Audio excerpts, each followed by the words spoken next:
While ang Malacañang mismo ni pahibaw nga yes, naatay ibaligya nga 20 pesos per kilo nga bugas. Unang pangutana, unsa ang quality ani?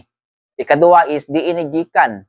Ikatulo is nganong inana ang presyo. Giunsa na nila.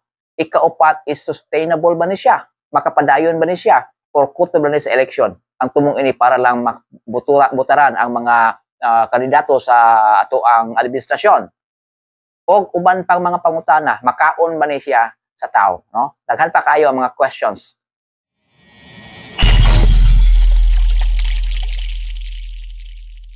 May nga daw ka na itong tanan, nag-welcome sa Opunganon kini channel, kini si Roel, ang inyong makauban sa pipila ka mga gutlo kay atong hisgutan ang mga importante kay mga butang nga may labot ang lungsod. Aton sa hisgutan ang mga butang nahitabo sa atong tibuok nasod.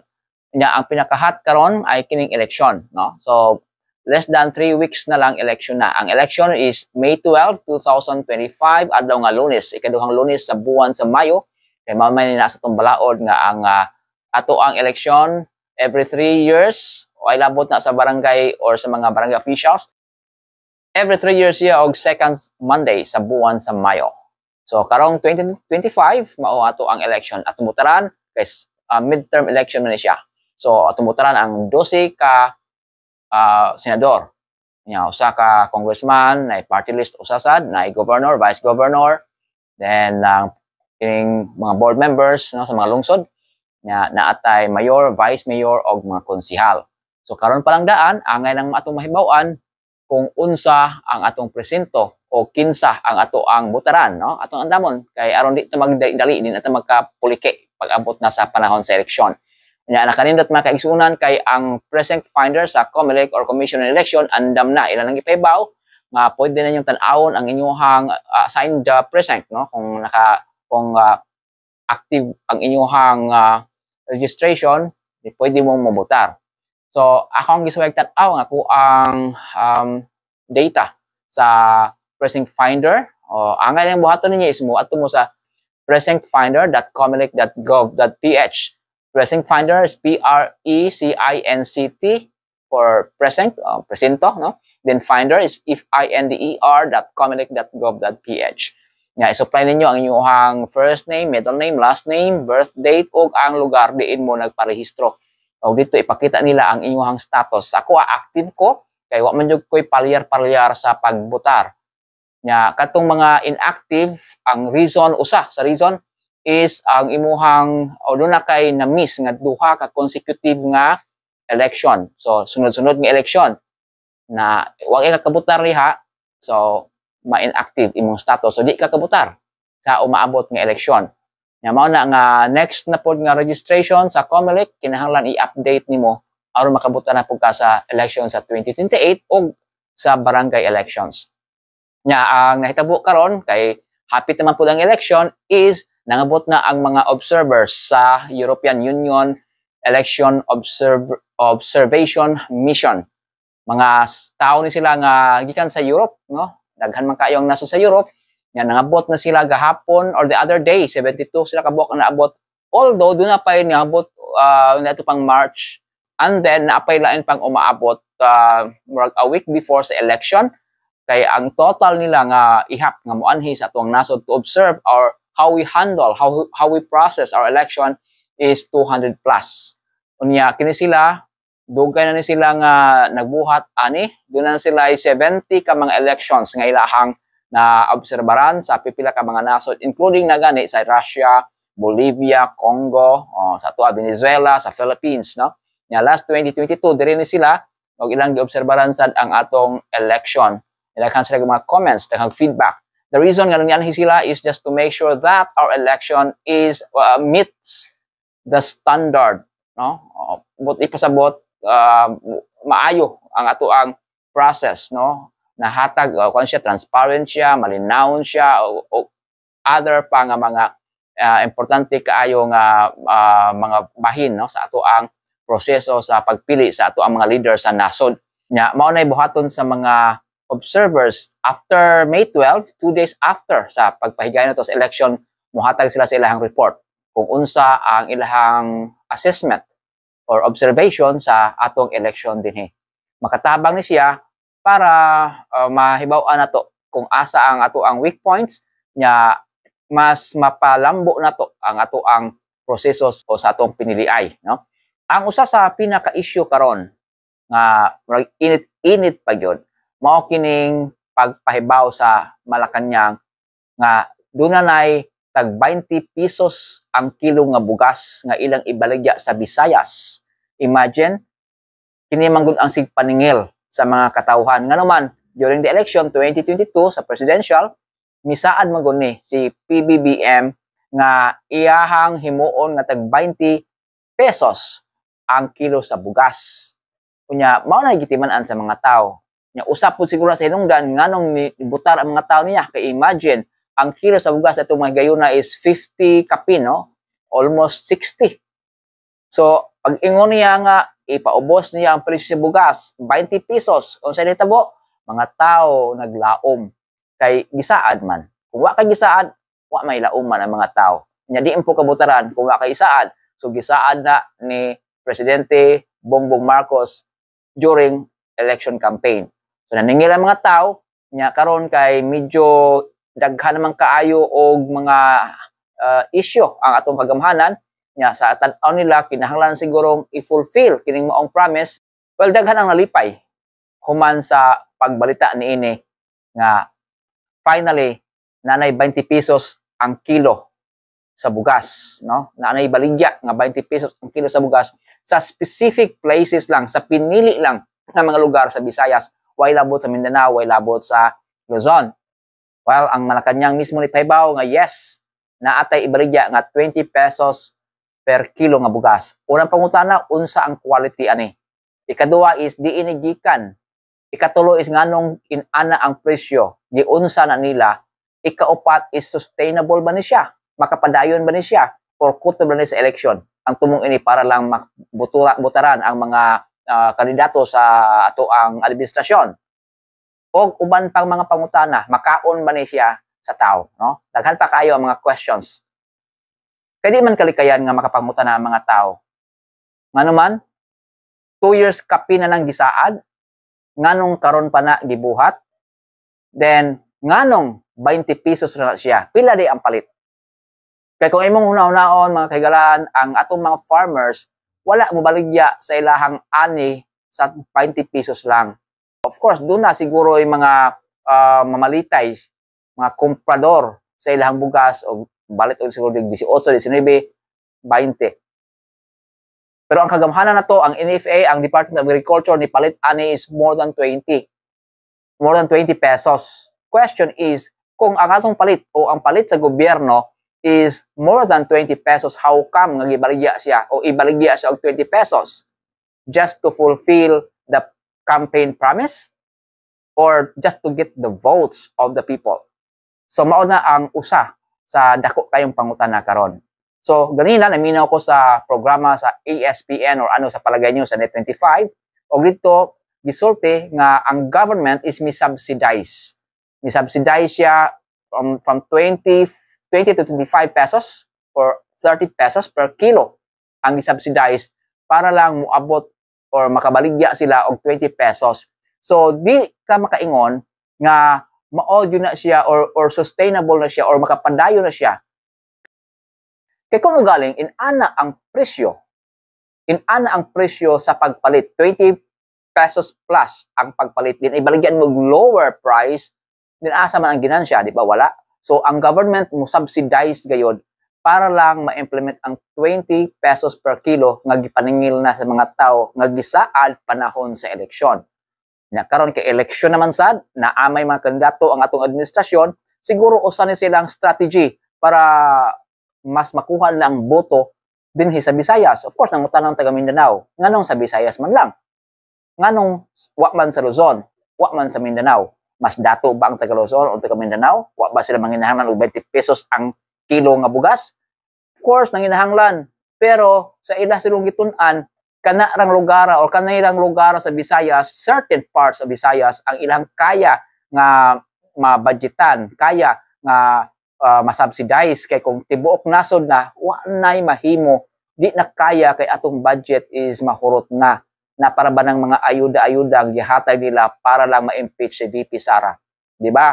So, ana ang nahitabo karon. Ang atong pangutana is, doon na may pondo ang gobyerno ang masustain kini mo ang proyekto. Or, of course, ang duda sa mga tao lagi is, kung ba yun siya sa election. Unsa di ay ang cost nganong muubos ang presyo sa mga palitunon. For example, sa bugas. Ang pinakauna is ang supply. Kung daghan kaayo ang supply, natural, muubos ang presyo. Kay less man ang demand tungkol sa oversupply. Karos aman tama ka oversupply, of course, either daghan ang ani sa atong mag-uuma or daghan tag import nga bugas. So kining gibuhat sa gobyerno nga pagpaubos sa presyo sa bugas, wa di magpasabot nga ni daghan ang atong ani. In fact, ang atong ani nakagamay gani tungod sa mga kalamidad nga nahitabo. Pila ka bagyo, pila ka buok bulkan ni buto. So dili siya representation jud sa ani. Dili siya maoy tinuod nga panghitabo. Kung mag-import, of course, mag-import ta sa bugas, pero ang atong gi-import is di man pud muubos sa 20 pesos per kilo. Labaw man sad siya sa presyo. So unsay buti pasabot? Fake. Gi-fake nila ang pag-ubos sa presyo sa bugas. So, artificial. Dili yun siya representation sa ani sa mga mag-uuma. So, unsay may tabuan eh. Ang mag-uuma, dili yun malipay. Nga naman, kay moabot ang panahon, kung ilan ang ipadayon ha? Ilan ang ipadayon after sa election? Ang mga mag-uuma ini, luoy.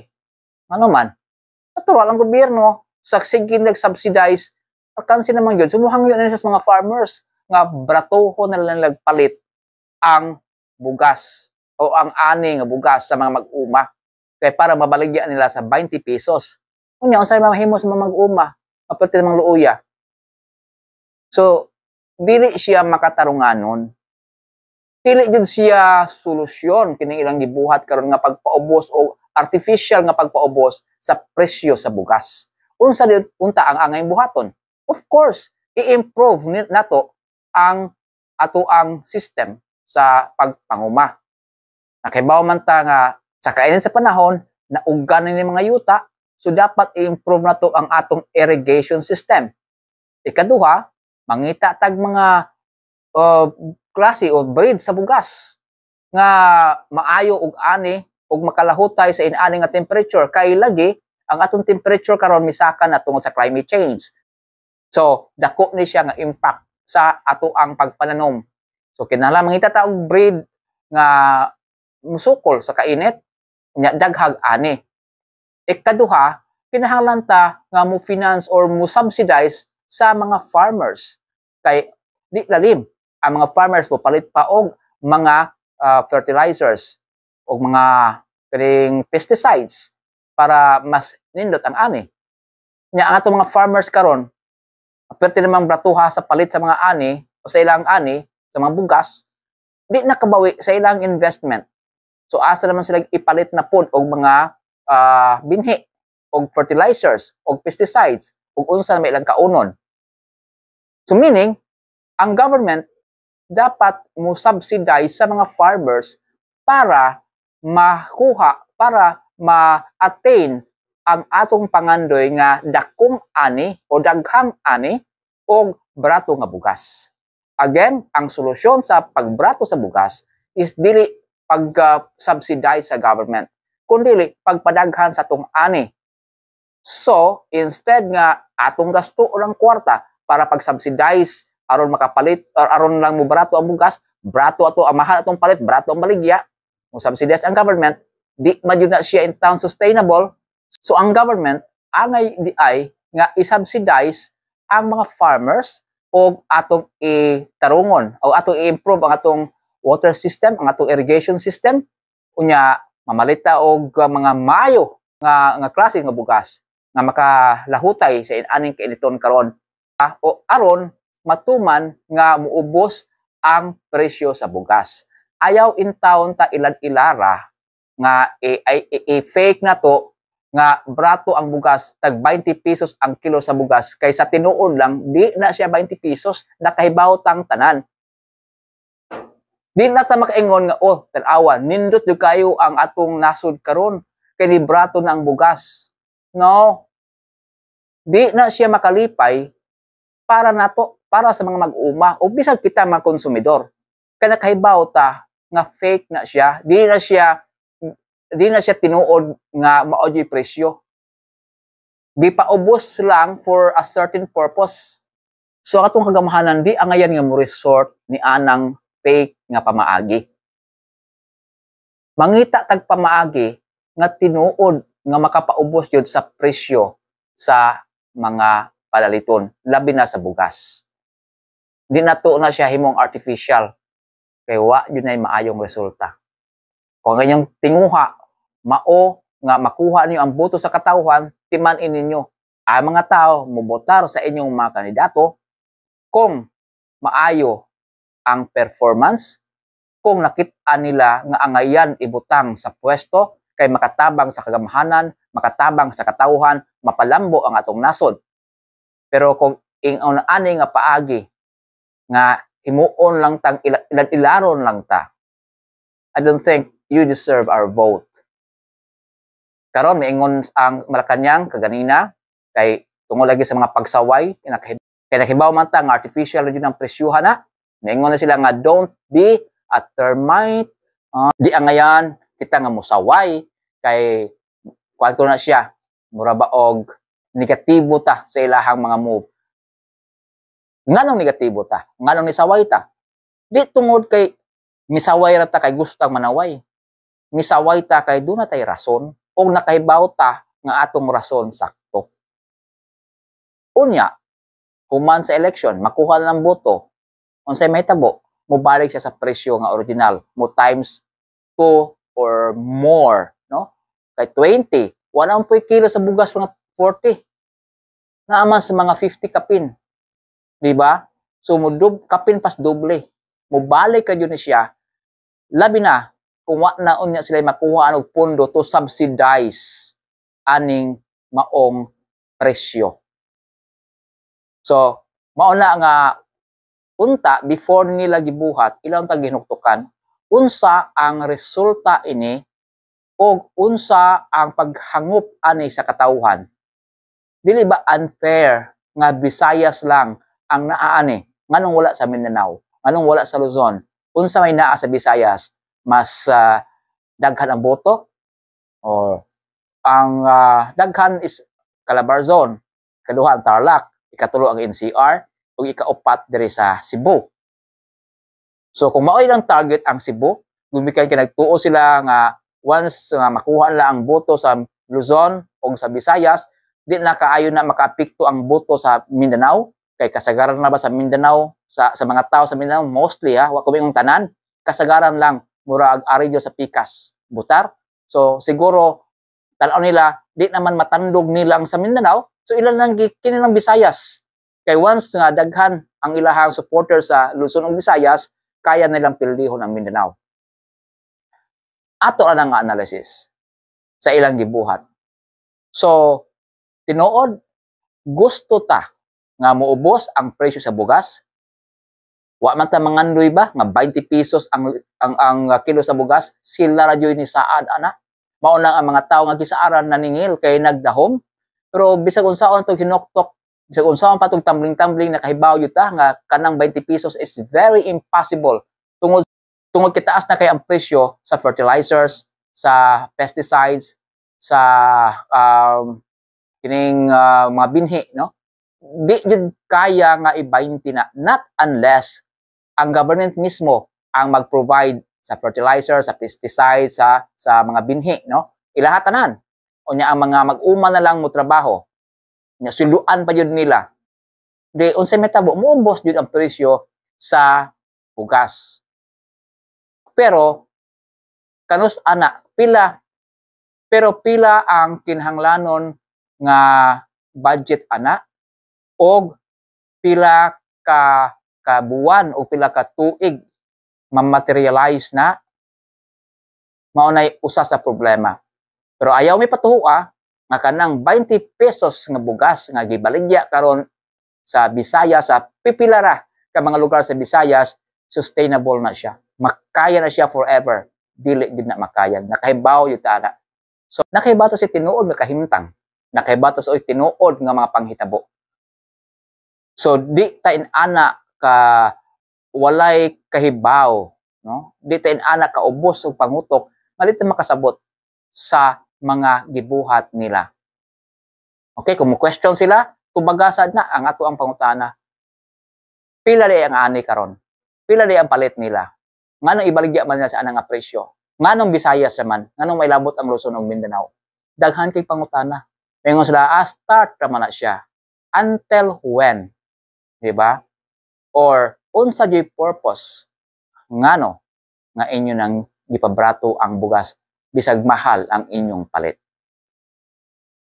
Nakibawta nga ang purpose ini is election na yun. Tungod lang sa election, gusto nila nga makuha ang boto sa katawhan nga ilahang gipaligyaan sa 20 kilos or 20 pesos nga kilo sa bugas. Di na mao ang mahimong hinungdan nganong iboto or botaran sa katawhan ang usa ka kandidato o ang kandidato nga gituboy sa administrasyon. Ang mga botante na kaybaw kung kinsa ang ngayan. For example, si Rodante Marcoleta. Mga tao, mubutar niya tungod kay nakahibaw sa iyang kaligdong. Nakahibaw nga siya isog, di mahadlok. Bisa pag siya na lang usa ang ibarog sa kamatuoran, iya jud ang barugan. Inana kaligdong si Rodante Marcoleta, number 38 sa balota. Kung doon naman ang ngayon ibotang sa Senado, usa na ni ana si Rodante Marcoleta. Kung ang inyong mga kandidato, sama lang uhiyas ni Rodante Marcoleta, di na ninyo kinahanglan nga pugson o pagpaubos ang presyo sa bugas para lang makuha ang boto.